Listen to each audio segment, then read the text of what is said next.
BJP 24 घंटा नफरत, हिंसा, नफरत, हिंसा, नफरत, हिंसा। स्पीकर सर, कहां तक इन्होंने डर फैला दिया है?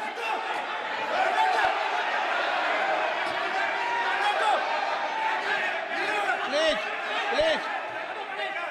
सर, कहां तक इन लोगों ने डर फैला दिया? मैं आपको अयोध्या से शुरू करता हूं। सर नमस्कार।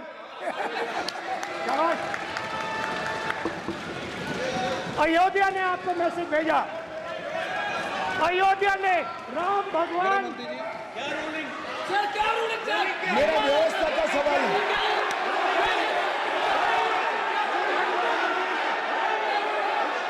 इस सदन के नियमों की पुस्तिका, इससे कुछ सदस्यों को क्या मुक्ति दे दी गई है? आपके गाइडेंस के बाद भी बार बार तस्वीर बताना, पूरे बीजेपी को हिंसा कर रही है ऐसे कहना, खड़े होकर एक दूसरे के बीच में हस्तधून करना, सारे नियम इनको लागू नहीं होते हैं। नियम मालूम नहीं है तो ट्यूशन रख ले साहब। सदन इस तरह से नहीं चल सकता है। ये सदन, मेरा आपसे आग्रह है कि ये सदन ऑर्डर में रहना चाहिए, नियमों के अनुसार रहना चाहिए। ये हम सभी सदस्यों का आपसे विनंती है। स्पीकर सर, एक मिनट प्लीज। माननीय सदस्यगण, आप ही किताब राम बताओ। भगवान की जन्मभूमि ने, अपेक्षा करता हूं कि अपन इसके नियम प्रक्रिया चले। नो, सब चले। नो, आपने बताया था नियम। नो,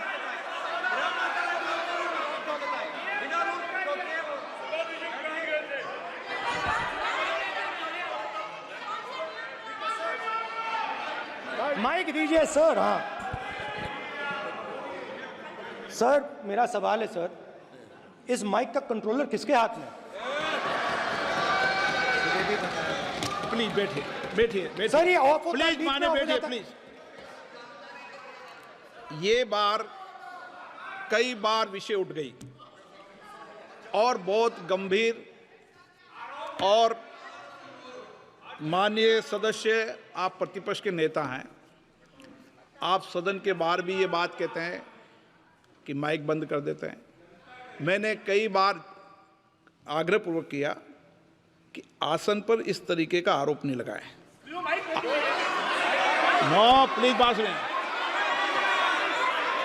आसन पर सभी दल के, प्लीज, आसन पर सभी दल के लोग बैठते हैं और सभी दल के लोग सभापति तालिका पे हैं, और सब जानते हैं कि एक व्यवस्था होती है, जिस भी माननीय सदस्यों को आग्रह किया जाता है बोलने का वो बोला जाता है, और जिसको आग्रह नहीं किया जाता उसका माइक चालू नहीं होता।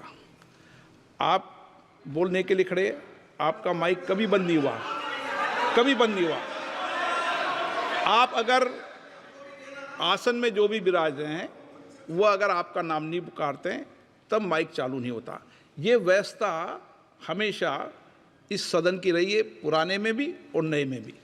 कभी आसन पे व्यक्ति पर माइक का कंट्रोल नहीं होता। दूसरा, माननीय प्रतिपक्ष के आप नेता हैं और आपसे ये अपेक्षा की जाती है कि आप लोकसभा की प्रक्रिया का, संचार नियम का पालन करें, संविधान की जो व्यवस्थाएं दे रखी है उसकी पालन करें, और सदन में बोलते समय किसी भी धर्म को के ऊपर ऐसा आक्षेप नहीं करें जिससे पूरे देश के अंदर विषय पैदा हो। ये आपसे अपेक्षा की जाती है। सर, मैं बिल्कुल आपकी रिस्पेक्ट करता हूं स्पीकर सर, मगर मेरे भाषण के बीच में सच्चाई ये है कि माइक ऑफ हो जाता है। मैं क्या करूं, हो जाता है वो। अब आपने देखा मैंने अयोध्या शब्द यूज किया और माइक ऑफ हो गया। नो, अरे ये प्रधानमंत्री मोदी जी के टाइम पे आधा पैरा आएगा क्या?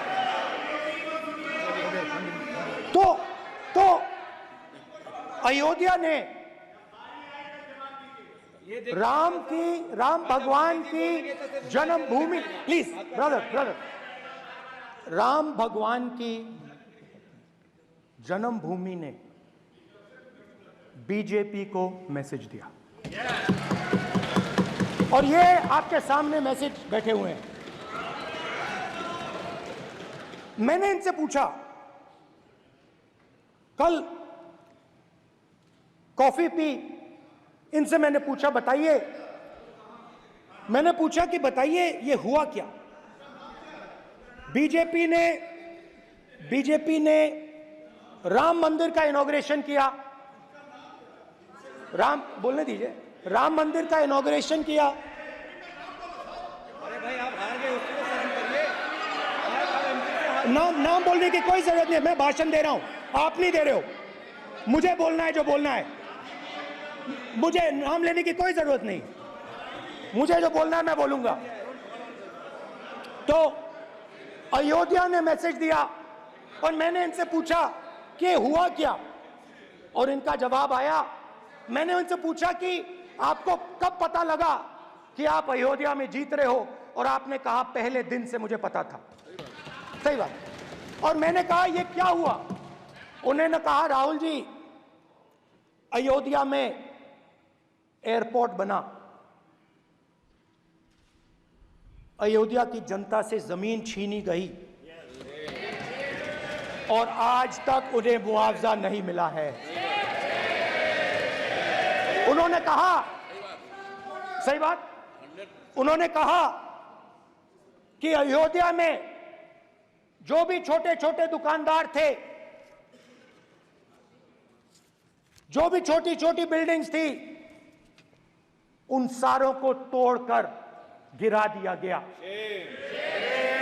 और उन लोगों को सड़क पर कर दिया गया। इन्होंने यह भी कहा कि अयोध्या के इनॉग्रेशन में अयोध्या की जनता को बहुत दुख हुआ, क्योंकि इनॉग्रेशन में अदानी जी थे, अंबानी जी थे, मगर अयोध्या का कोई नहीं था। और ये कारण था कि अयोध्या की जनता में, उनके दिल में नरेंद्र मोदी जी ने भय डाल दिया। उनकी जमीन ले ली, उनके घर गिरा दिए, और फिर अयोध्या के गरीब लोगों को, किसानों को, मजदूरों को मंदिर के इनॉग्रेशन तक नहीं जाने दिया। मंदिर के इनॉग्रेशन छोड़ो, उसके बाहर भी नहीं जाने दिया। और इसीलिए अयोध्या की जनता ने सही मैसेज भेजा। अच्छा, इन्होंने मुझे एक और बात बोली, 3 बार इन्होंने कहा कि 3 बार नरेंद्र मोदी ने टेस्ट किया, 2 बार क्या मैं अयोध्या से लड़ जाऊं, और सर्वेयर्स ने कहा अयोध्या में मत लड़ जाना, अयोध्या में मत लड़ जाना, अयोध्या की जनता हरा देगी। और इसीलिए प्रधानमंत्री वाराणसी गए और वहां बच के निकले।